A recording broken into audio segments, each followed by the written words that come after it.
On today's episode of the Virginia Investor Podcast, we have local celebrity Daniil Kleyman and really top-notch developer and investor in Richmond. Very influential. I've learned a lot from Daniil. I'm excited to have him on the podcast. I believe somewhere $100+ million worth of development currently, still going strong. Daniil, welcome to the podcast. Thank you for inviting me to your fancy studio. Yeah, I'm happy to have you here. So you have, I want to get to know all about you and hear your story. I know there's a lot of things we can talk and get in the weeds and development, and we'll go there. We'll touch on that a little bit. But I'm really interested in your background, upbringing, and what makes you Daniil Kleyman. Because there's a lot of information that people can find online about developing, and they can take courses and they can learn from people like you and others on how to do this stuff. But I think what sets you apart and what sets a lot of our guests apart is the mindset that they have and kind of where they came from. A lot of people will assume that you were given something or that you just, all of this, just fell on your lap. Take us to growing up as a kid. What was that like for you? So, okay, all the way back. I grew up in Soviet Union. I was born in 1980, so I'm dating myself. But very, very, very different background. I mean, I grew up in Russia under communism. We lived in Moscow. We had, compared to our standards of living now, we had very little. I remember standing in bread lines when I was a kid. First with my grandmother, then probably by the time I was 7 or 8, I was going to grocery store myself and literally standing in bread lines for 3-4 hours waiting for food trucks to arrive. So definitely very, very different upbringing. We came here in 1992. Mm-hmm. So I was 12 years old. What do you have, brothers, sisters, any siblings? I have a little brother. Okay. And then what was your, when you say grew up with very little in Russia, like, I have an image of my head of what that might look like, but what did that look like? What was your housing situation? We were a family of 5. It was my parents, my little brother, and I, my grandmother. We lived in an apartment that, at the time when we lived there, seemed spacious and luxurious compared to my friends and people that we know. Because my dad worked for the government, so we were better off, and my mom was a doctor. Okay. So we were better off than I would say most people because of my parents' professions. But that apartment couldn't have been more than like 700 square feet. Mm-hmm. But as a kid, you didn't. But as a kid, I thought we were living in a lap of luxury because I saw what my friends were forced to live in, and I thought we were doing great. Right. We didn't travel. We didn't travel outside of Soviet Union because you really couldn't. We had bare necessities, but also you're growing up in an environment where you really don't know any different. Right. You really don't know what life in the West is like. Right. We started, in the 80s, we started getting a little bit of like Western culture that started sneaking its way into Soviet Union. Where was that coming from for you personally? Like, where did you get to see any I of that? grew up listening to Michael Jackson and Madonna. That was like that, and Beatles. Yeah. And so that was like tiny bits of Western culture that started sneaking into Soviet Union. And then we started getting, on the black market, Levi jeans. Nice. But that's it. We were accustomed to what we knew, and we didn't know any better. And we didn't leave Soviet Union for like economic opportunity. A lot of people that are immigrating because they know that, hey, I can have economically better life somewhere else. I mean, that wasn't the reason that we immigrated. Right. But it was, the standard of living for us was, if you want food, you go and you stand in line for 3-4 hours and you get bread and milk and maybe some other basic necessities like butter. And typically, you show up to a grocery store and empty shelves. Right. There's nothing to buy.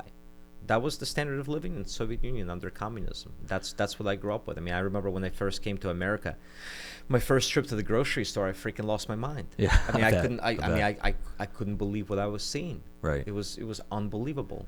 Did you play any sports or anything like that as a kid in Yeah, Russia? I played soccer. We only had two sports in Russia: soccer and hockey. Right. 6 months out of the year you play soccer. 6 months out of the year you play hockey. That's it. Yeah. So What was school like? school was normal. I mean, the quality of education was actually really good. So I would say compared to my peers when I came here in math and science, I was further ahead. Mm-hmm. You know, by the time you got into the 80s in Soviet Union, there really wasn't a whole lot of sort of this communist indoctrination. Right. But there was some, for sure. And, you know, you try to ignore it as much as possible. So your father worked for the government. Your mother was a doctor. Mm-hmm. Why immigrate? What was that? What spurred that? Primarily because we're Jews. And it was a very... And it becoming more so as the wall started collapsing, it was becoming a more and more dangerous place for Jews to live. So most Jews fled Soviet Union. By the time late 1980s, early 1990s, most Jews either left for Israel or for America. Now, my parents also knew that there was better economic opportunity for us here, no question. But that wasn't kind of the primary driver of why we came. We came because it was that combination. It wasn't safe for us as Jews, and also, I mean, the country was we started immigration process before we knew that the wall was going to collapse, Mm-hmm. and that communism was going to end. But like life didn't get better when the wall fell. I mean, Russia became kind of wild west of corruption and crime and violence. So we would have left even if we had waited until after the communism Right. fell, basically. I assume that wasn't an easy process. Like you were, what, 12 years old Mm-hmm. when you immigrated? So what was that like for you coming to another country? And like, did you have any, I don't know if this is the right word, but like resentment? Did you want to stay in Russia? Like, did you understand why you were coming to America? No, you know, I mean, obviously, I was a kid. I was sad to leave my friends behind, but there wasn't any resentment. It was definitely a huge adjustment. We learned English when we were in Russia. I took English lessons from when I was 5 years old. So I came here. My parents came here with some language Awesome. skills, some language foundation. Culturally, it was a huge shift. I mean, again, you know, my one of my biggest memories is actually in that grocery store, where the first time we literally got here, and I mean, on the second day we went to the nearest grocery store we could find. And I remember, and I was a scrawny 12-year-old. I was small. And I remember walking through this grocery store, kind of. I mean, I was looking around, going, "Holy shit, this is incredible!" And they bump into this big guy, and I immediately kind of go like this, because in Russia, like the standard response is he would yell at you and potentially try to hit you. Like, people are not friendly to each other. They weren't kind to each other. They weren't. You know, you don't walk down the street and smile at strangers or say hello. Like, that's not a thing that, even now to this day, it's not a thing that happens in that culture.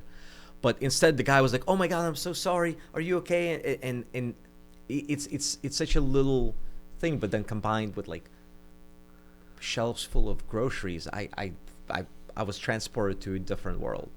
That's so, insane. Yeah. You know, the human nature is that it takes us a long time to get used to bad things, but we get used to good things very quickly. Right. So you adjust to positive lifestyle changes, and this is why people have a problem with like lifestyle creep. For sure. That's a whole separate topic, but you start making more money, and all of a sudden that's your new baseline. You get used to it very quickly, and you just keep ramping up and ramping up. So I mean, we got used to that very quickly. I went to 7th grade. I picked up English fairly fast. It's easy to assimilate when you're a little kid. Right. It's much harder when you are my parents' age. I bet. When you're an adult. Where did you guys move to did you come straight to Virginia? To Richmond. Straight to Richmond. Yeah. Why Richmond? Is that where the opportunity was for your parents? No, so originally they tell you where to go. There's an agency that handles your immigration. We're refugees essentially, and there's an agency that handles refugee resettlement, and they say, congrats. And it took us 3 years to get approved to come here. I mean, my parents filed paperwork in 1989. So If we had known we could just walk across the border, that would have saved us 3 years. Separate topic. But they tell you where to go. So they originally assigned us to Jacksonville, Florida. Interesting. And my parents came back from the meeting and they said, kids, we're approved. We're moving to America. We're going to Jacksonville, Florida. And we said, great. Where's Jacksonville, Florida? Right. We looked in the map and it's like Moscow, Moscow, Moscow. Yeah. Yep. We're not geography experts, but we can tell where things are in relation to the equator. And we said, you know what, maybe not the best idea. What else you got? And my dad had cousins in Virginia already. And so we petitioned to get resettled in Richmond because we had some family here that could essentially help us assimilate, adjust, get on our feet. What did your parents do for a living once they came to America? So my mom was a PhD internist in Soviet Union. She came here and obviously none of her credentials counted. So she, in order to become a doctor again, started completely over. Wow. Took her board exams in English, second language, went through residency again. She interned, then went through residency. I mean, the whole shebang. Like, right. She started completely over. So you said at the beginning of the conversation, like, what are sort of impactful childhood experiences? I mean, one of those experiences was seeing what my parents were willing to go through in order to give my brother and I a better life. I can't become a doctor one time. My mom became a doctor twice in 2 different languages. Insane. And the absolute pain that she went through in order to do that is very inspiring. Wow. My dad, he worked for the government in the Soviet Union. Those skills weren't really transferable here, but again, he was in a fairly prestigious position of power in Soviet government. I mean, he worked his way up to running basically a department that was in charge of supplying the rest of the country. Like he controlled basically the supply chain. So he was very well respected and a lot of people reported to him. He came here, none of that is obviously transferable. He didn't speak English very well. So his first job here to help us pay bills was he took night shifts to work in the AMF bowling assembly factory. Wow. To assemble bowling lanes. Holy cow. So you've got a guy that at the peak, and he didn't take bribes, but bribes were very normal in Soviet Union, right? So people offered him entire cars as bribes in order to get him to do something. He didn't accept any of that stuff, but this was everyday life. Like people, I mean, he went from here to coming here and being basically a nobody and doing manual labor for whatever, $8 an hour at night. And that's the sacrifice that he was willing to make. And then he worked his way up and he became a very successful real estate agent eventually. But it's the things that we complain about.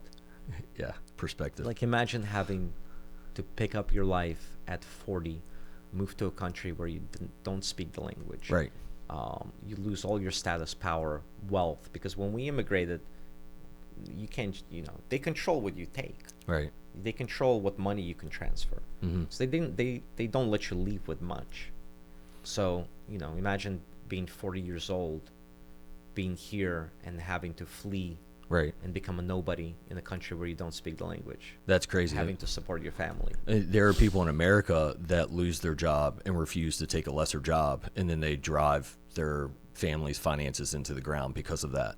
Like the humility that it takes for him to be able to sacrifice, like make that sacrifice for his family and be like, it's not about me. It's not about my ego or anything like that. This is what's best for my family and let's do it. No, that's absolutely incredible. I mean, that's what a man does. Yeah, that's awesome. That's cool to hear. So, you're 12 years old now. You're in America. You have to acclimate to this new culture and people and new language and everything. You already got a little bit of a head start there, but what was school like, through the remainder of your school years? Where did you just kind of like get in with the rest of the kids and life is relatively normal at that point? I mean, yes and no. I had friends, but most of my friends were other like Russian immigrants, basically. Right. Right. So at school, it was hard to adjust because you go into 7th grade, people already know each other. You're this weird kid that doesn't speak,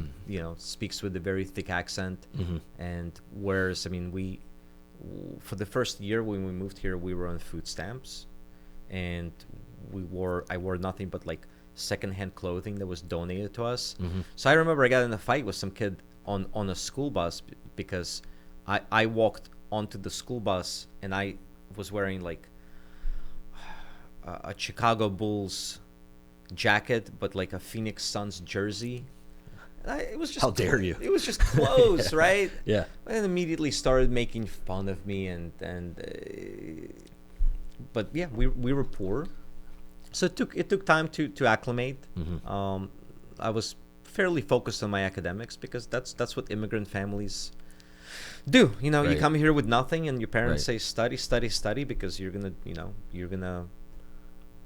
Did you feel the weight of your parents' sacrifice in school? Like, were you like, I have to perform for them, or were you still just like, hey, they're telling me to do good in school, there's something to that, I'm going to do good in school? When you're a kid, you don't realize any of this shit. Right. I mean, you only understand a lot of it once you're older, and you understand all of it once you're a parent yourself. Right. Yeah, and have kids. Yeah, and have kids. Yeah. Exactly. That's I think about the dumb stuff I did when I was a kid. And like I remember I had there was this birthday party that I had, and I really wanted to do, I think it was like laser tag or something. And my parents were like, hey, we can't do that this year. Let's just play in the front yard, right?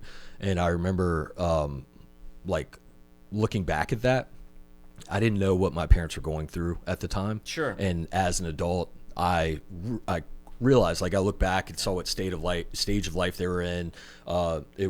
There were a lot of things happening financial in the back, and I had no idea about it. I was a kid. No, but I remember like stuff. Screaming at them like a freaking, I mean, I wasn't like this type of kid, but it was my birthday. Like for whatever reason, I was very upset. I was crying. I was like, why can't we do this?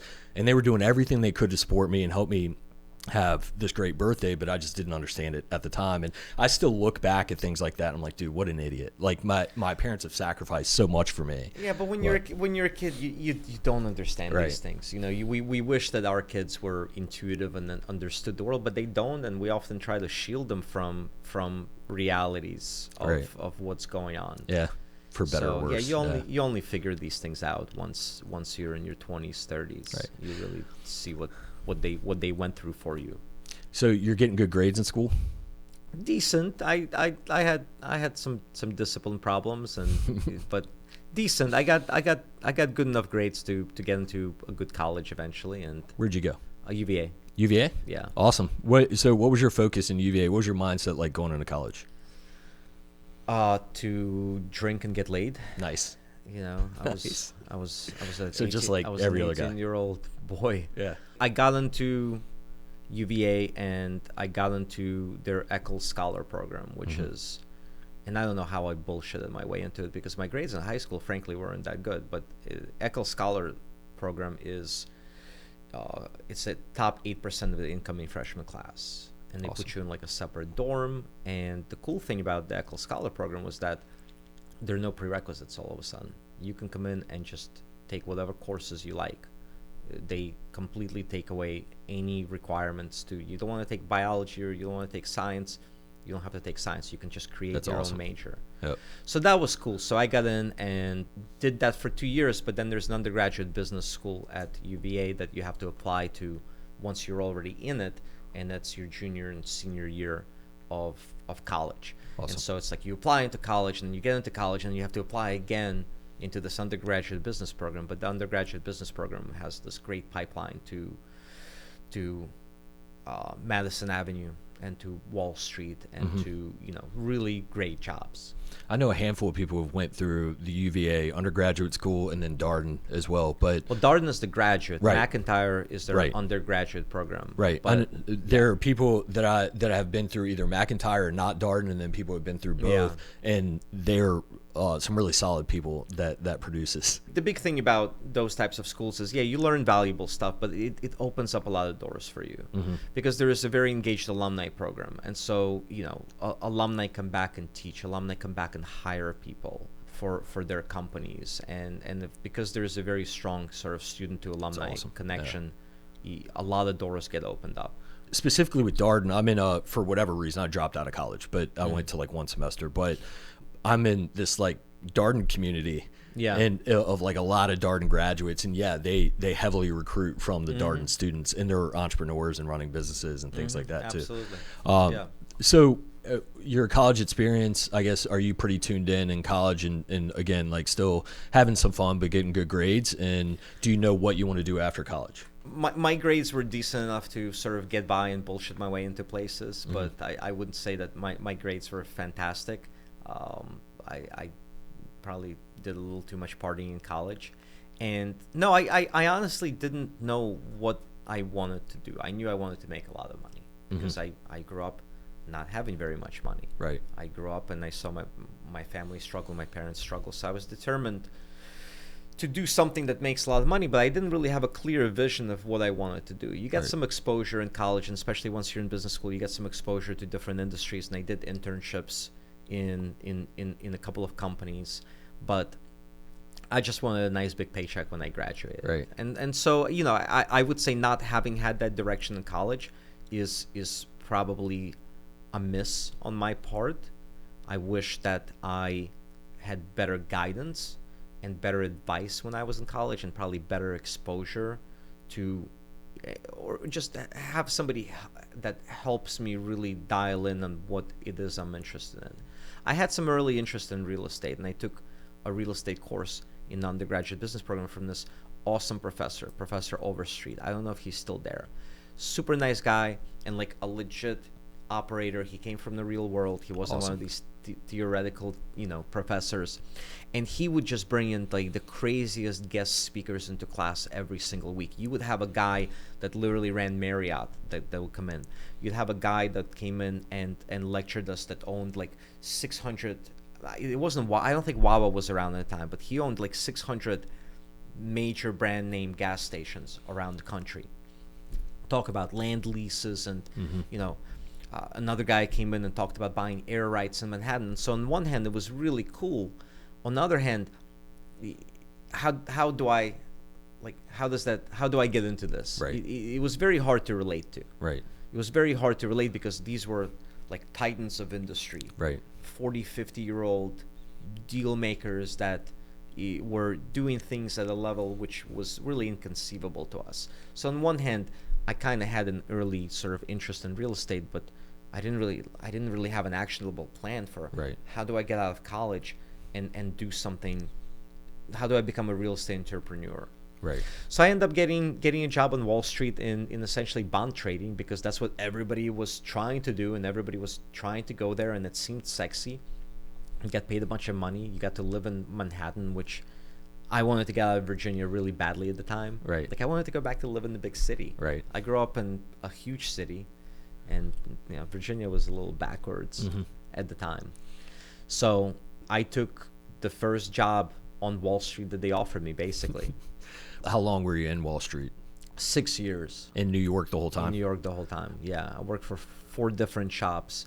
And look, it was a good experience. And it was a really interesting experience, and I learned a lot, and I met some cool people. But it wasn't what I was meant to do. Right. I was very good at bullshitting my way again into situations, but I was never really good at any of the jobs that I did, because it didn't truly interest me at my core. It didn't light me up. And if you're doing something that doesn't truly light you up, doesn't truly interest you in your core, you're gonna fake it. Right. And at the end of the day, you're just not gonna be that good at it.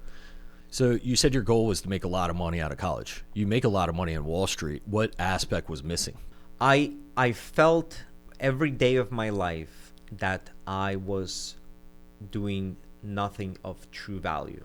Yep. I was not creating anything meaningful. By the time I was a couple of years into my career, I was at a shop called Bear Stearns, which a lot of your listeners probably have heard about. and I worked on a deal structuring desk where we worked on literally probably some of the biggest bond deals ever put together, multi-billion dollar bond deals. On paper, it looked really sexy. I had a very prestigious job, a job that many people would have killed for. I was 26, 27 years old. I was making, I don't know, close to $250,000 a year. I was living in a nice apartment on the Upper East Side with a doorman. It kind of, or to the outside world, a very enviable position, I would say. I was miserable, because all we really did was we just shuffled money from place to place. I mean, that's really what the bond business is. Ultimately, you're repackaging risk, and some of it didn't work out so well because during 2008. But we bought pools of mortgages. We repackaged them into collateralized mortgage obligations. And then we chopped up the collateralized mortgage obligations and repackaged them into collateralized debt obligations. And we hedged them with interest rate derivatives. And we made fees when we sold different tranches of these bonds to different financial institutions. Looks cool on paper, nice money, but like, what are we really doing? Right. And so I felt this constant sort of feeling of anxiety every single day that I was an imposter. I was somewhere where I was not supposed to be. I took the job instead of somebody that was really could have potentially been really into it, and we weren't really creating anything of value at the end of the day. Like, what are we contributing to the world? What time period is this? This was leading up to 2008, to the financial crisis. All right. Yeah. Did you foresee anything like that coming? Like when you were looking at the economics of things, were you? I want to be able to say, yeah, I saw the crash coming because I worked on these bonds that repackaged home loans, and there's no way I could have predicted the scale of the crash. Right. It's easy with hindsight 2020 For sure. to look back on it and say, yeah. When we packaged these deals together, we essentially ran what's called Monte Carlo simulations. And you run easy way to describe this, you run a huge range of scenarios, and then you average out those scenarios to determine sort of the most likely outcome, but you always have outliers in your model. So you run a range of scenarios, but in that range of scenarios, you're going to have worst case and the best case. And the variable that we always stress tested was home price appreciation. Home price appreciation drives performance of all of these bonds. If home prices continue to appreciate, bonds continue performing well. If home price appreciation zeroes out or goes negative, all of a sudden bonds start crashing, because now you start having defaults on home loans. And as you start having defaults on home loans, people stop making their payments. The bonds stop getting their payments in return, right? Because the underlying assets aren't paying anymore. And I work with a lot of much smarter people than I was, and older and more experienced, and the range of scenarios that we typically ran was, what's our best case scenario? 20% of your home price appreciation, right? Best case being it's not likely, but what's an outlier scenario, right? Let's cap it, let's say 20%. What's our worst case scenario? 0%. And I worked with rating agencies who ran their own stress models on our bonds in order to issue ratings to the bonds that we created. And their stress scenarios weren't very different. And so when you're running models to build these billion-dollar bonds where your worst case scenario is 0% home price appreciation, you're going to build some shit that's going to get messed up. Right. When home price appreciation goes to minus 5%, Right. minus 10%. Right. And so a lot of people got sideswiped by it because nobody priced it in. Nobody priced in the possibility that homes will stop appreciating. Right. Like a huge chunk of the financial system was built on an assumption that home price appreciation will not go below zero. Right. And one of the most eye-opening moments of my Wall Street career was when the crash was already happening, when defaults already started showing up in the system. I was on the trading floor, and by this time, Bear Stearns collapsed. We got bought out by JP Morgan, and I still had a job, not for long, but I still had a job. And I was sitting on the trading floor, and we started getting phone calls to the sales desk from money managers, from banks, from insurance companies. Now, from people that managed hundreds of millions, sometimes billions of dollars. And the guy would call his sales guy on the sales desk and say, hey, last month we didn't get our payment on the bond that we bought from you. And the sales guy would be like, I don't know, let me transfer you to the trading desk. And he would transfer it to the trading or the structuring desk, and I had to pick up a few of these phone calls and talk to people that were in charge of managing hundreds of millions, sometimes billions of dollars for pension funds, for insurance companies, and I had to explain to them how these bond tranches that they bought, how they worked, and how the waterfalls worked, and how why their cash distribution stopped. But think about what I'm saying. These people had no clue what they were buying. Right. They didn't understand the risks at all. They were managing money for other people, and they had absolutely no idea how the financial instruments that they were investing tens of millions of dollars to, how they worked, and how defaults on underlying assets could affect their cash flows. It was very eye-opening to me, right? Because like, trust experts. Right. Well, who's the expert? Yeah. It's the same in a lot of professions. Like, you go to the doctor and you assume that doctor knows exactly what they're doing, but here you're talking about hundreds of millions or billions of dollars, and people are lives. You have to answer the phone and explain to them how their investment works. Yeah, the king's got no clothes. Wow. Yeah. So at what kind of what was the end of your Wall Street career like? Did you kind of find interest in real estate again, or were you forced out of Wall Street in the crash or something like that? And so kind of both, right? The collapse happened in 2008. Back in 2006, I knew I wanted to be in real estate. I mean, I knew that at the very least I wanted to own assets passively, because I read this book back in, like, whenever it came out, 2004. Nobody's probably ever heard of this book. It's a very, very little known author. The book was called Rich Dad Poor Dad. Oh yeah, never heard of it. Nobody's ever read that book. But it's almost cliche, right? Because, like, I'm a real estate guy that got started by reading Rich Dad Poor Dad. But, like, I have to give credit where credit is due. I was on the train back home for winter holidays to see my family, and I was from New York to Richmond. I was overworked. I was miserable. I had just come off like a 100-hour work week on Wall Street, which was kind of typical for us. I mean, we worked very long hours. And I was reading this book, and it just kind of clicked for me, right? Here I was, somebody that was making a very healthy 6-figure income. I don't know what percentile of income in America I was in at the time, but probably top 1 or 2%. And I had nothing to show for it. I wasn't saving money. I was spending all my money on housing, food. I was saving nothing. I was building nothing. I was producing nothing, and I was a paycheck away from being on the street, like missed paycheck away. And I read this book, and it kind of clicked for me, right? The wealth is created not by people, not by high earners. The wealth is created by people that acquire assets and build businesses.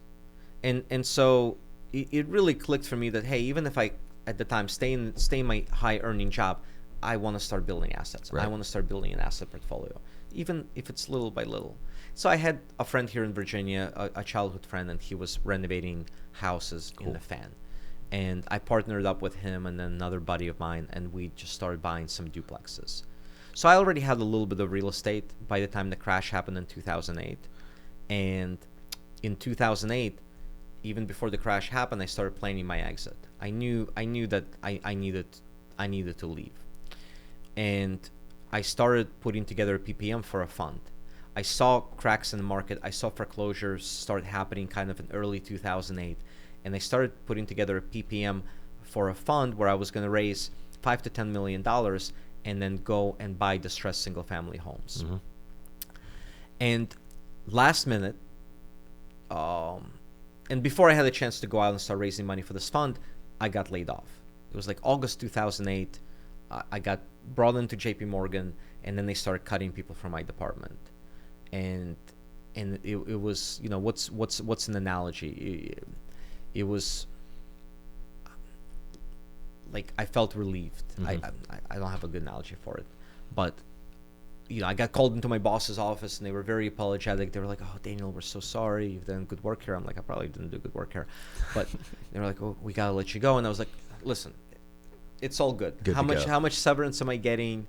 You guys are cool. We're cool. Everything's cool." Like, and I felt a weight off my shoulders when they laid me off, because if they hadn't laid me off, who knows? I might have stayed there for 2-3 more years, because the bonuses and the paychecks kept getting bigger and bigger. And you say to yourself, I'm going to quit my job and pursue my dreams. I just need 1 more year. I'm going to quit my job and I'm going to pursue my dreams and take chances and start my business. I just need 2 more years to save up this much money. And then 2 more years rolls around and you wake up and you're 45 years old and you've got 3 kids and a wife, and you're not quitting that job. You can't take that risk anymore. So I was relieved that they cut me, because I don't know if I would have had the guts to quit myself that quickly. So they laid me off, and I was going to go and I was going to raise this fund. And last minute I completely chickened out on raising this fund, because, and now again, hindsight being 2020, it's kind of laughable to think about it, but I at the time was not sure that I would be able to deploy the capital quickly enough into enough distressed opportunities. Wow. Yeah. Wow. Yeah. And the part of me, I think, already was kind of adopting this mentality that I definitely have now, which is, before you play with other people's money, you should do things yourself first before you go out and raise $5-10 million. So in hindsight, obviously I would have been able to deploy that capital very quickly, but I would have been learning on my investor's dime. And philosophically and ethically, I disagree with it now. I didn't necessarily have that mentality back then, but in hindsight, I'm glad that I didn't raise that money, even though I probably would have done tremendously well with it. Because I'm a firm believer that before you start playing with other people's capitals, you need to have some direct experience in the business. You need to have some skin in the game. And at the time, I didn't. I owned some properties passively, but that doesn't count. So instead, they laid me off. It was 2008. I knew that I didn't want another job. I didn't send out a single resume. I knew I wanted to try something else, and I knew I was interested in real estate. So I was 28 years old at the time, moved back to Virginia, moved into my parents' spare bedroom with mom and dad, came full circle. I went from living in a penthouse apartment on the Upper East Side, making $250,000 a year, to living in my dad's spare bedroom. Living the dream. It was great. It was great. My mom was a great cook. She did my laundry, but I was fortunate, right? Because I was in a position where I could cut my expenses to zero. I didn't have responsibility. I didn't have a family to support. I didn't have student loans. I didn't have debt. I was able to have a completely fresh start and build the kind of business and the kind of life that I should have tried to do straight from college. And so I lived with my parents for 1.5 years. During that time, I started our software company, and with the same buddy of mine that we already owned a couple of rental properties, we bought a single family shell here in town, and then we proceeded to spend 6 months renovating that house top to bottom, doing a lot of the work ourselves other than trades. And so it was a tremendous learning opportunity for me, having to do that rehab. I mean, I swung the hammer myself. I did a lot of the work myself in that house. I learned on that very first project order of events in construction, because when you're doing your gut renovation, it's almost like new construction. You're taking the property down to the studs. What happens first? Plumbing, HVAC, electrical, insulation, drywall, paint, cabinets, flooring, etc. I learned how to talk to subcontractors, how to get bids, how to get multiple bids. I learned what things should cost. I learned how to do a lot of the things myself, so that then I could evaluate other subcontractors when they were doing that work for me later. But 16 hours a day, I swung the hammer in this house. Did you self-fund this first, or it wasn't your first deal, you'd already had some deals, but like, were you now self-funding these? Did you understand private money at this time, or what? How were you financing these? So that first house, we had some savings, so we funded the house ourselves, but then we kind of quickly tapped out of money, and I started using private lenders, basically. Awesome. Yeah. It's kind of incredible what your mindset is, because again, we look back at your father and his humility, where like you leave Wall Street and you don't care about swinging a hammer. And you're like, hey, I'm going to learn this. I think this is the right thing to do. You obviously saw the vision of what this could turn into. Like there's a reason that you're doing this. You're creating freedom for yourself, and financial freedom and time freedom and things like that. Did you have that mindset at the time, or was it just more of a money play? I had a goal when I got into real estate full time to basically, from the beginning, I wanted to build a portfolio that paid for my life. Okay. So I wanted to build a portfolio that replaced my Wall Street income first, and then hopefully do better than that. But I'll tell you what, it was more than that. Working in that one little single family house was more rewarding to me, like more personally rewarding than anything I did in my past life on Wall Street. I was working with my hands. I was physically able to see the transformation of this house from this torn, the wreck that should have been torn down, to a really beautiful single family home. We ended up putting tenants into it.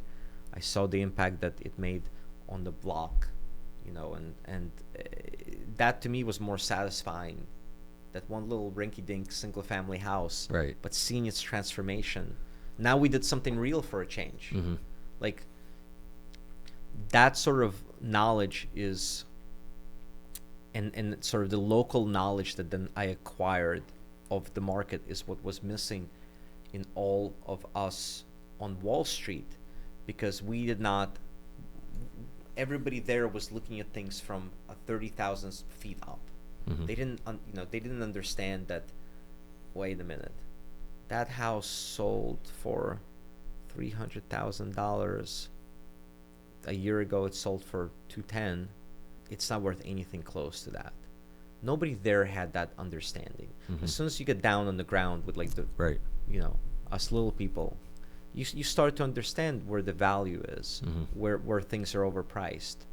But even beyond that, just seeing the physical transformation of this house and the next house was incredibly rewarding to me. Yeah. Did you keep working with this partner for some time? Like continue to do you do flips as well, or you were just I kind of went off on my own pretty quickly after that. We renovated 2 houses, and then he ended up, we're still close friends, and we are partners in a larger, like 160 unit deal that we're working on right now. But he moved away to California, and so I started doing deals on my own. And I basically jumped into doing BRRRR deals. I did some wholesaling. I did a couple of flips. Mm-hmm. But from the very beginning, my mindset was I want to build a portfolio of assets. Right. I mean, I really kind of took what Robert Kiyosaki was saying in the book very seriously, which is that if you want to not just generate real wealth for yourself, but if you want to generate the kind of life for yourself where you can have time freedom, you need assets that pay you repeatedly on a recurring basis. And so from the very beginning, I wasn't super interested in flipping. I wasn't interested in the $30,000, $40,000 checks. Primarily, I think, look, at the end of the day, I think I can safely say that, like, I wasn't motivated by money or flashy shit. Mm-hmm. Because even now I can live very frugally. Like, I don't need a lot. I don't need a lot of fancy things. I drive a Toyota truck. I don't need fancy shit.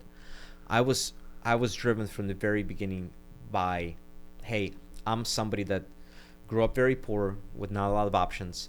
I'm somebody that then spent 6 years slaving away, working 70, 80, 100-hour weeks with not much to show for it. Lessons learned. I now want to be in a position where I own assets, I own businesses. They work for me, they pay me, and I work when I choose to work and only on things that I care about. And, one day when I have a family, I do now, but one day when I have a family, I want to have the freedom to whatever, travel the world with them, spend time with my kids. I don't want to be beholden to a paycheck or to having to work to survive. That first house that you did with the partner where you were swinging the hammer, did that sell you on real estate where you're like, this is it? Like, this is absolutely what I need to be doing? Or were you already pretty sure of it before that? it sealed the deal for me. I also knew at the time that like this is not like rehabbing single family houses is not what I want to do forever. I see a lot of people get stuck doing that their whole lives. And hey, listen, if that lights you up, yeah, if you're approaching it from a comfort perspective, I think it's a mistake. But if that still lights you up after 30, 40 years, fantastic. I did these historic renovations for 6 to 7 years, and I got tired of them eventually. I mean, I did 50 or 60 of them during that time period, and I built a nice little portfolio. But I very quickly developed other ambitions. Do you think it was because you went to ground up development, and you've been very successful at that, but when you were doing the historic renovations, was it just the uncertainties or like all the things that would pop up that just start driving you crazy, or is it the timing of things, or what? It's not scalable. It's not repeatable. It's challenging. It's intellectually challenging from the standpoint of every house we go into. It's a different floor plan. It's a different set of problems. How do we reconfigure this floor plan to be more user-friendly? How do we troubleshoot these issues? How do we bring this back to its old glory? But it's not a scalable way to build a real portfolio. It's time-consuming because you are doing a lot of troubleshooting and sort of, playing whack-a-mole with problems. It's at the end of the day, you still have 100-plus-year-old property, no matter how well you renovate it. You're still limited by the existing bones and structure and floor plans. And a lot of the projects that we did they involved historic tax credits, federal and state. And if you're pursuing historical tax credits, they're very strict about you modifying floor plans in the house. And so sometimes you're stuck with kind of an inoptimal layout or floor plan that you're settling for in order to collect the tax credits, which are very lucrative. And so at the end of the day, I'm a firm believer that if you choose to do something with your life full time, if you choose to create a product, like you need to build the absolute best product you can and like be proud of what you're building. It's your life's work. And so if I'm constantly engaged in a business where various constraints force me to create an inoptimal product that I'm not completely proud of, I need to pivot into something else. And so new construction allows us to design a great product from scratch, energy efficient, great layouts, great finishes. It's a product that I'd live in myself, that my property management, my leasing team is proud to walk people through when they're leasing it. They're not like, we're not slumlords. We're not slumlords. Right. So new construction better allows for that. Was there a certain project that opened your eyes up to new construction, or were you just tired of historic and needed to do something different? It was really a matter of opportunity. When I transitioned into new construction, the market was going up. And at the time, during the REO foreclosure wave, nobody was doing new construction. Why? Because why would you do new construction when you can buy existing properties way below replacement cost and the land, and it comes with the land? And so up until like 2013, 2014, really, you didn't see much new construction happening. I can't speak for the entire country, but certainly not here, because you had this abundant supply of distressed properties that you could buy completely below replacement cost. And if you can buy assets below replacement cost, it doesn't make sense to build new. But there were some vacant lots that were around the properties that I was renovating that I started kind of land banking. When you can pick up a piece of land for 5, 7, 10, 12 grand, now I'm at a point in my life where I'm a little bit comfortable. I've got some patient cash. And I started land banking these lots. But around 2014, you've had a lot of people enter the market. And so the competition for these distressed properties started pushing their prices up above replacement cost. And now all of a sudden, there's not a compelling reason to do renovations anymore. But I'm sitting on a bunch of these vacant lots in great locations that I own for next to nothing. Let me try building. So it wasn't like this big strategic. You swim upstream. You do what the market allows you to do. You pay attention to where the opportunities are, and you try to to take advantage of opportunities that are obvious. So 2014, I started building. I built a couple of duplexes, and we were essentially off to the races. Largely in Churchill. Like I've noticed that a lot of your projects are in the Churchill neighborhood of Richmond. I'm assuming that's because where you're doing some rehabs, you were land banking, you were getting some lots there. Was there any other reason that you were focused specifically on Churchill and everything grouped so closely together? I really liked that particular neighborhood because of a few things. One is proximity to downtown, proximity to highways, proximity to MCV, proximity to VCU. It's very well positioned. From the very beginning, there was a very healthy mix in that neighborhood of development of for sale product, rentals, and street level walkable amenities. From the day that I got into that neighborhood, it had these amazing restaurants started popping up. And so I'm a firm believer that for like a really healthy, resilient neighborhood, you need to have all three. There's a lot of neighborhoods that have an imbalance. It's either all owners, which means it's very hard for people to enter the neighborhood that may not be ready to be buyers yet. It's hard to develop because there's a lot of NIMBYism from these owners, right? So it's very hard to even get in there and do projects. And all of these owners that live in these neighborhoods have to drive to amenities that are far away. There's other neighborhoods in Richmond and other cities that are very heavily concentrated towards renters. That's fine. You've got a lot of renters here, not a lot of NIMBYism, which means you can get in and get development projects done. But you need some level of ownership because not only does it allow for the renters to stay in the neighborhood when they're ready to become owners, but owners are also more involved in asking for public services, dealing with local government and asking for resources to be devoted to that neighborhood. So I think you need a really healthy mix for a neighborhood to be truly resilient. And so from day one, I kind of recognized that in Churchill you had and now as a developer, I think to some degree I'm unique because I don't know many developers that do all three.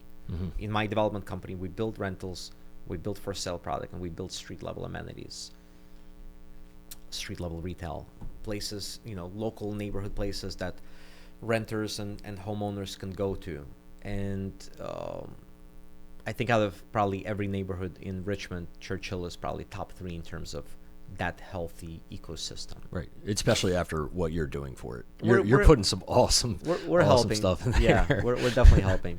That's cool, and I love that everything is or at least a lot of what you're doing is a close proximity for your management team, for again just the neighborhood value in itself. Like the value that you're creating in within a few blocks of each other is incredible. From a construction management standpoint, property management standpoint, I kind of call it lazy development.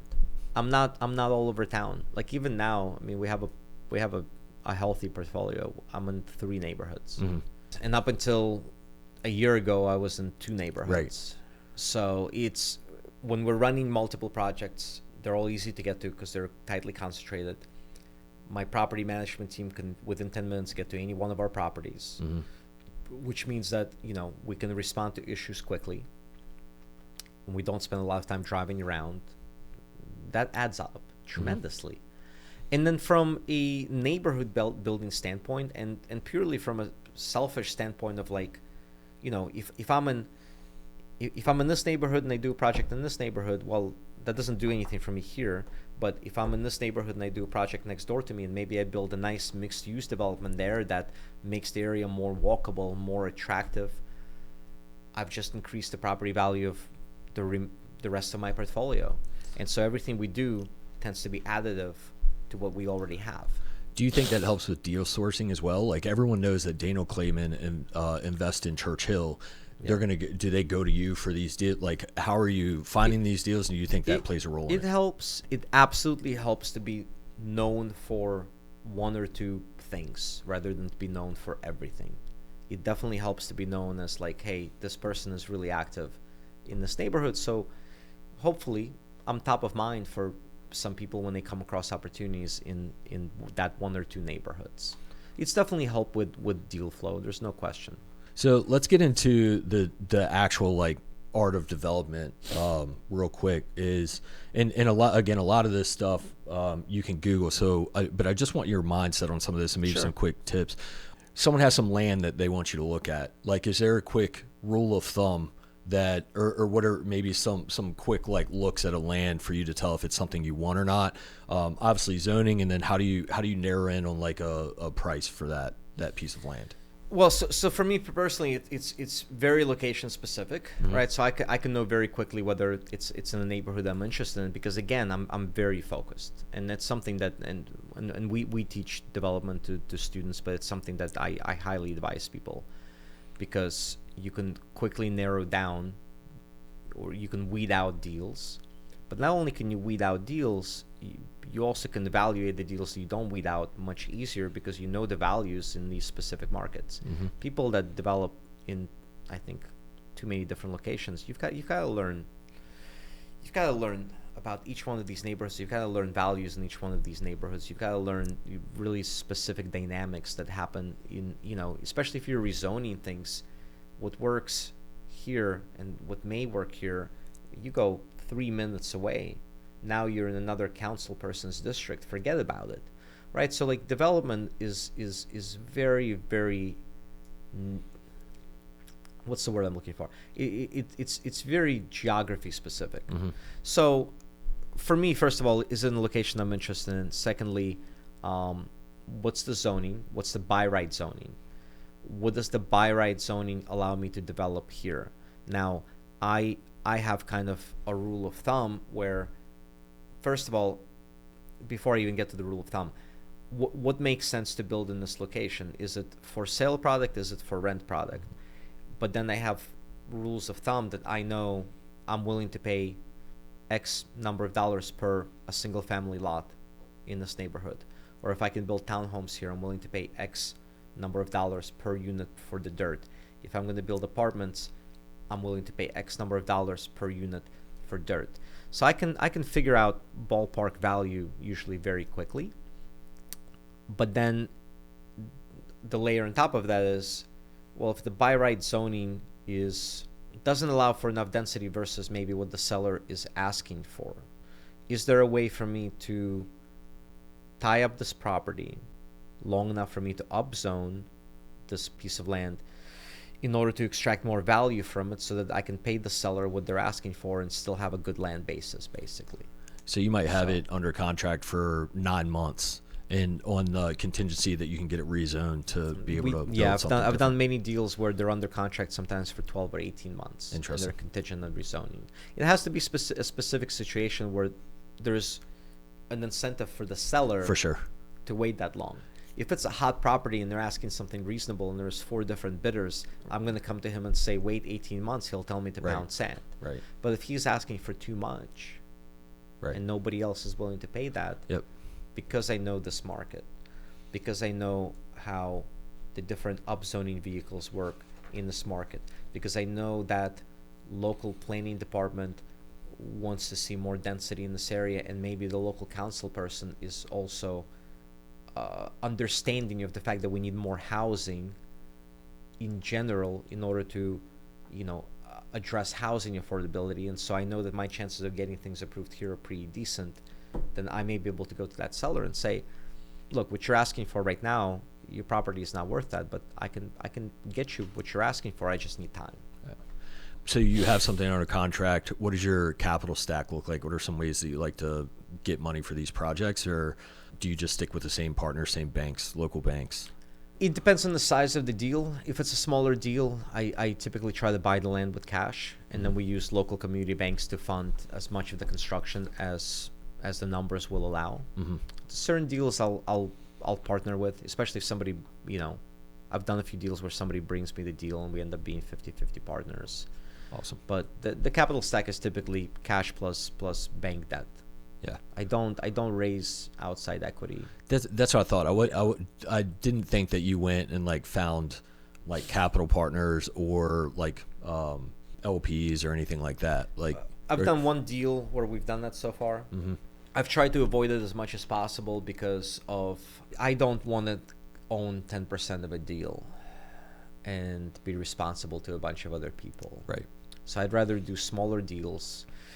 I have operating businesses that produce cash, and I deploy that cash into long-term assets. Right. And if I want to do bigger projects on the development side, I try to crank up my operating businesses to produce more money. Smart. To where I can do bigger projects on the development side. Now, at some point, the size of projects that I have my eye on over the next 5 years, I'm probably going to have to raise more outside capital. But Right. for a long time, I've successfully put that off, and I've built a pretty decent sized portfolio that I actually have a legitimate stake in, instead of Right. bragging to everybody how much real estate I own and then really owning 5% of it. Yep, I've seen that a handful of times where people, are doing $100 million deals, but they're kind of like break even on the projects because of the amount of equity they have or incentive they have in it. A lot of these deals that are syndicated, especially by people that don't know what they're doing, and I'm friends with some very successful developers that are very good and they know what they're doing, they're making money, but like, man, I've seen a lot of these syndications where a guy is bragging about doing, a 300 unit deal, but by the time he gets done paying his limited partners, there's nothing left for him. Yep. So what are you working for? Is it just like social media bragging rights that you own a big portfolio? Right. Like, at the end of the day, I think, what does your balance sheet say? Right. When you send your personal financial statement to your banker or to your CPA, what does it say on that personal financial statement? What's your net worth?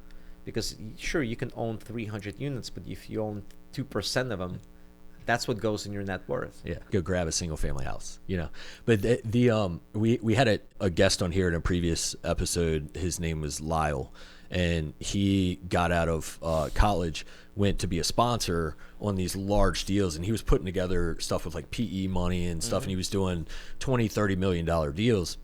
He was the GP, there were LPs involved, and there was tons of money, and so by all means he was crushing it. But on the podcast, he's telling, he's talking to me about how they had to unwind that business because they were losing money. They weren't like, their investors did well, but after the investors were paid out, there was no money, or they were losing money on the GP side. And so from the outside looking in, you're like, man, this guy is just out of college and he's crushing it. Unfortunately, like, that wasn't his mindset, right? Which is why he's a guest. Like, I have a lot of respect for him, but he was the one who went to his team, was like, let's unwind that. Like, yes, we're very successful by way of doing deals and our partners are happy, but we need to unwind this and do this differently. So he unwound it and then went and did his own thing with smaller deals, smaller money.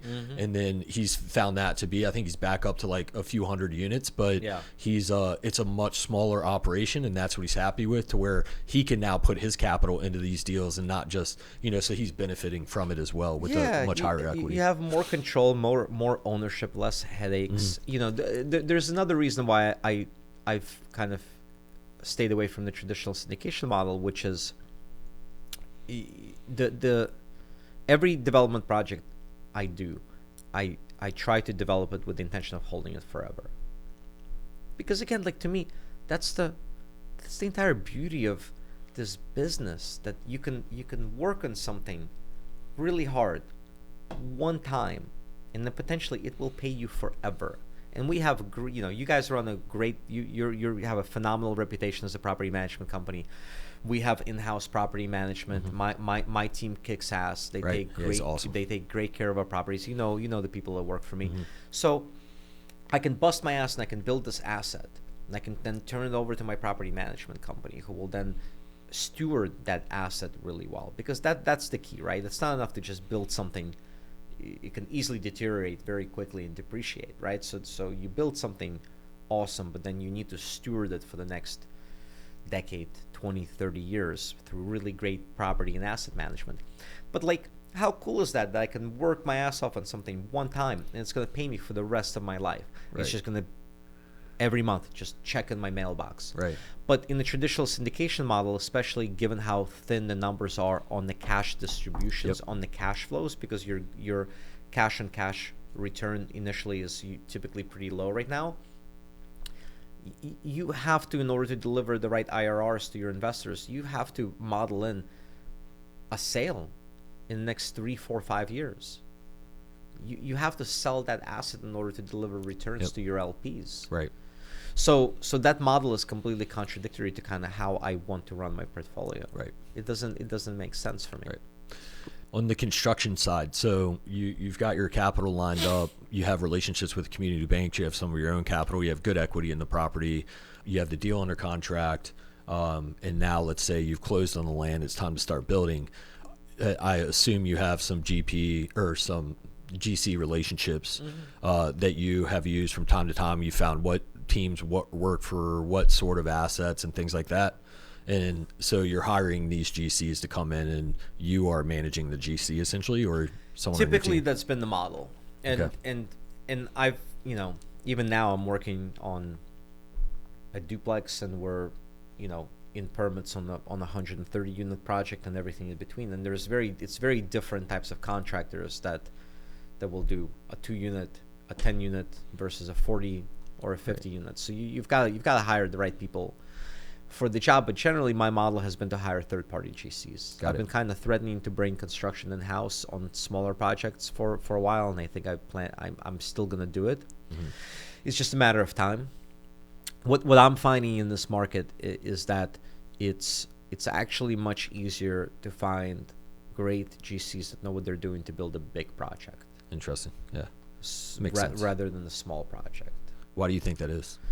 Because when you're talking about 10, 20, 30, $50 million contracts, they're juicy enough for a big professional general contractor to bother with. These contractors have been in business for decades. They have a deep bench of talent. They have a deep bench of experience.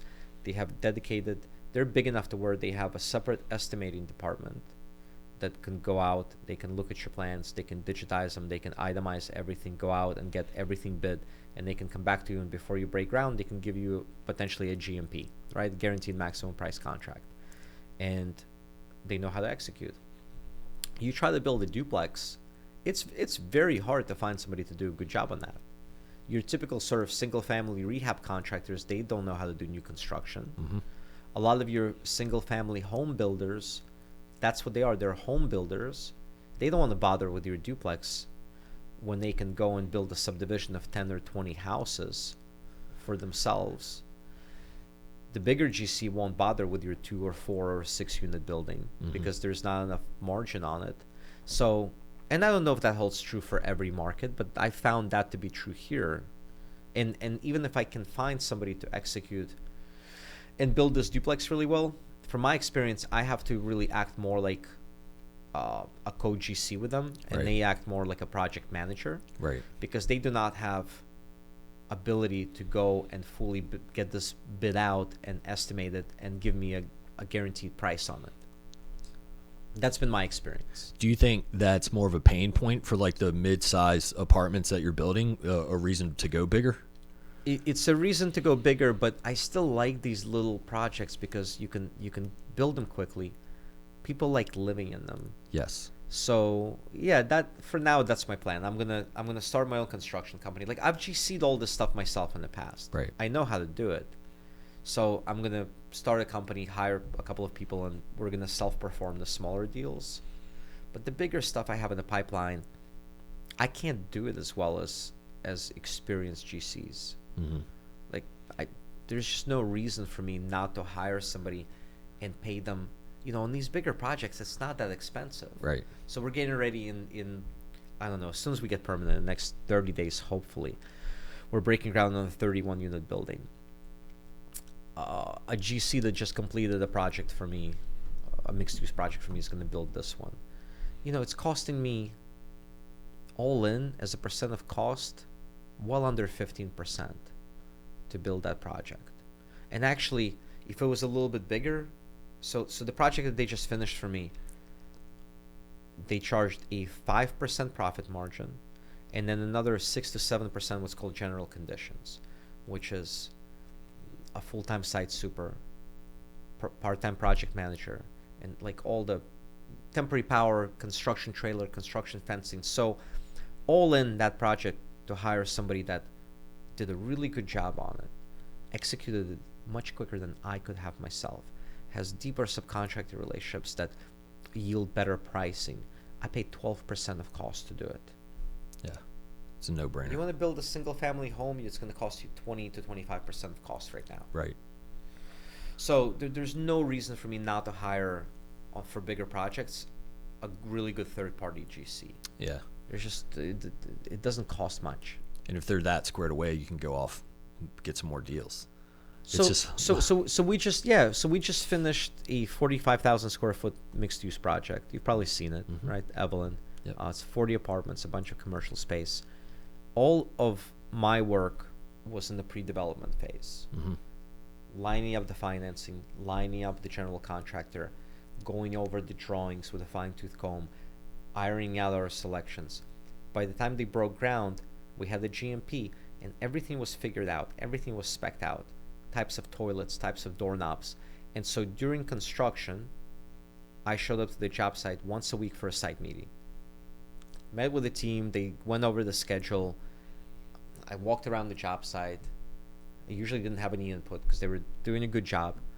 And I'd leave. 1 hour a week. right.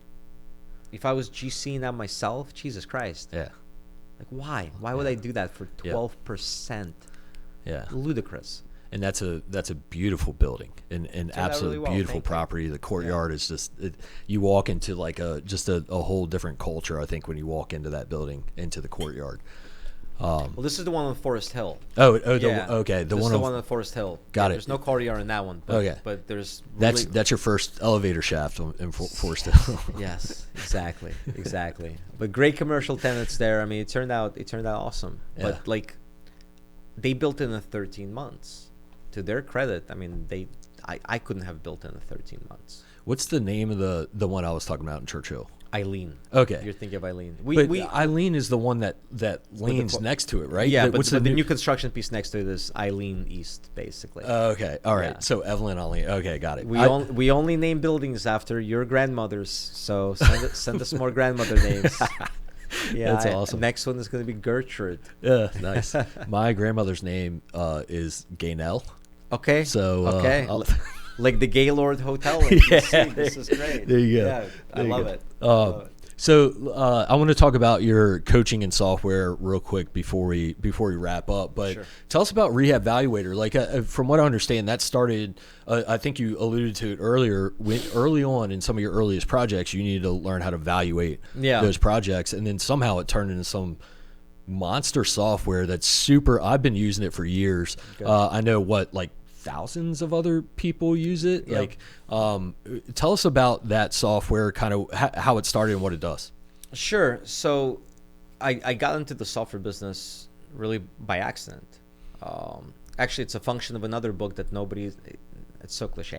My whole life, You read a lot. It's just a big cliche, I guess. Another book that nobody's ever heard of, called 4 Hour Workweek. Yep.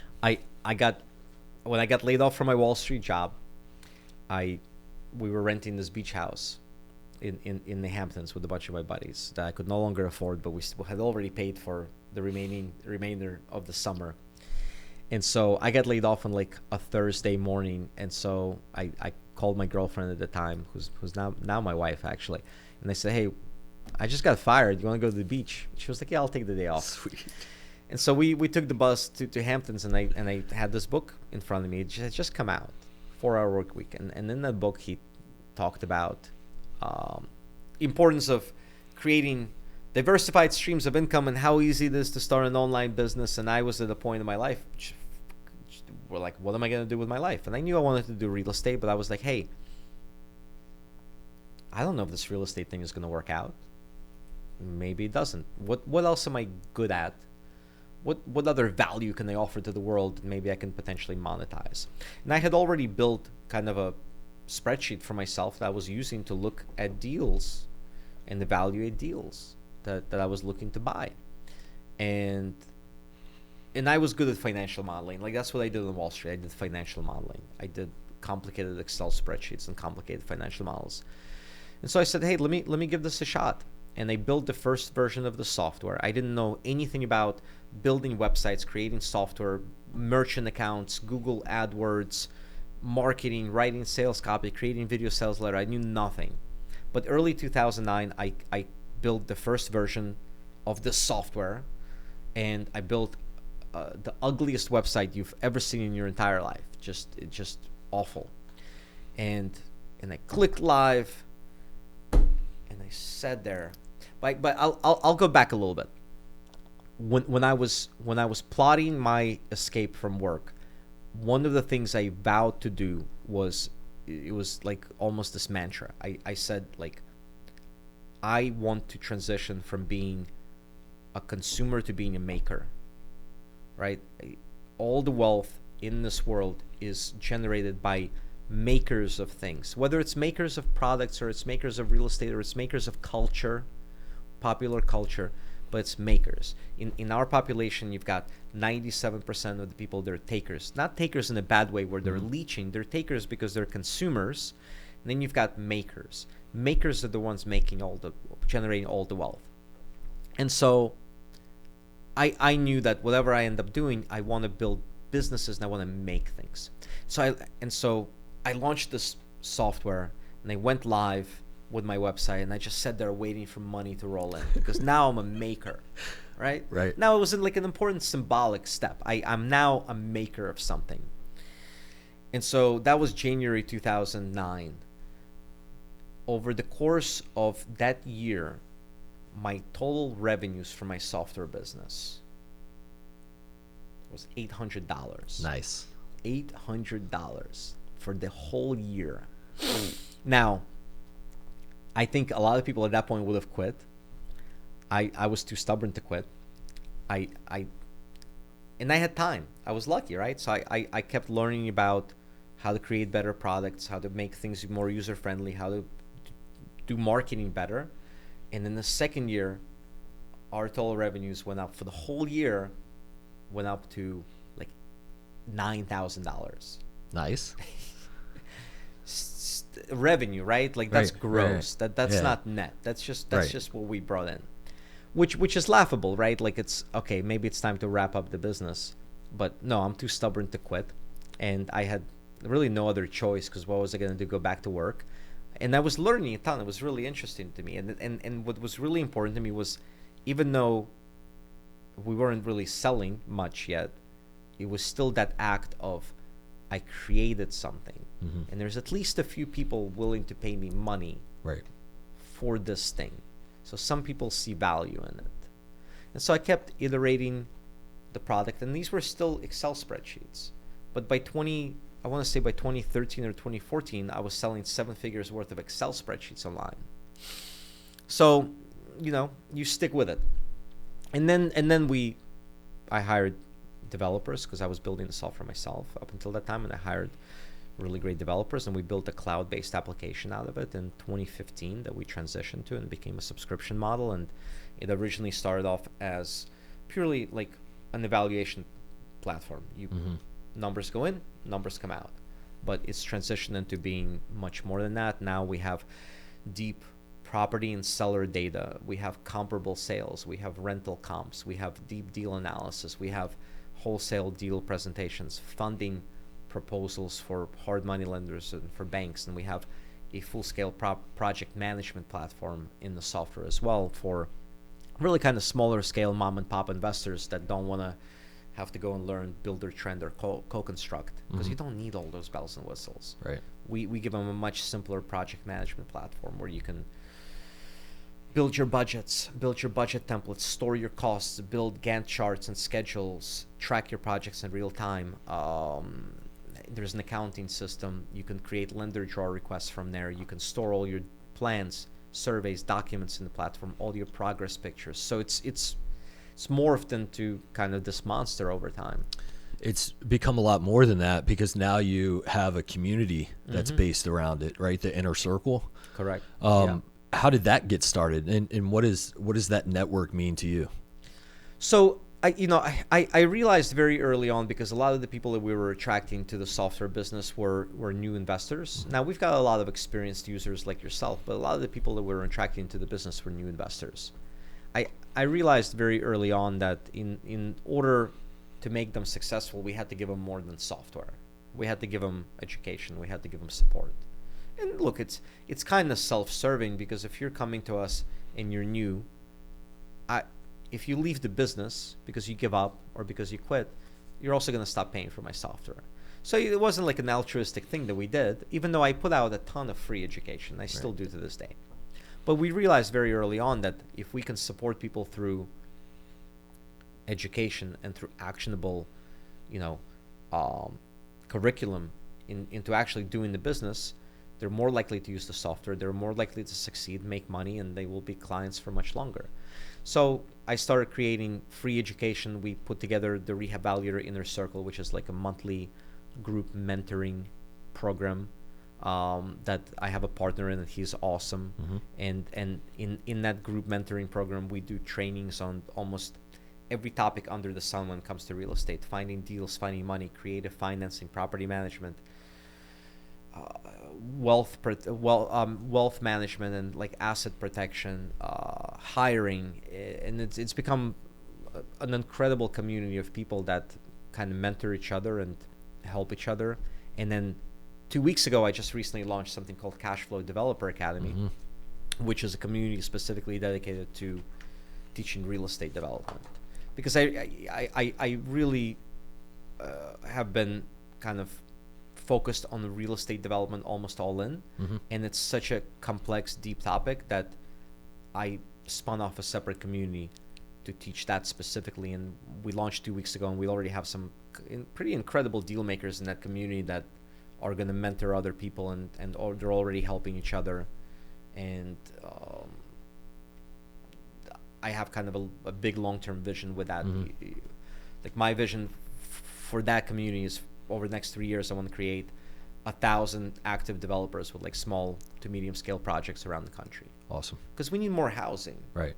And we don't need large corporations or government to build that housing. We can, with a little bit of education and support, we can create more of these small scale developers to build neighborhood scale attractive housing all around the country.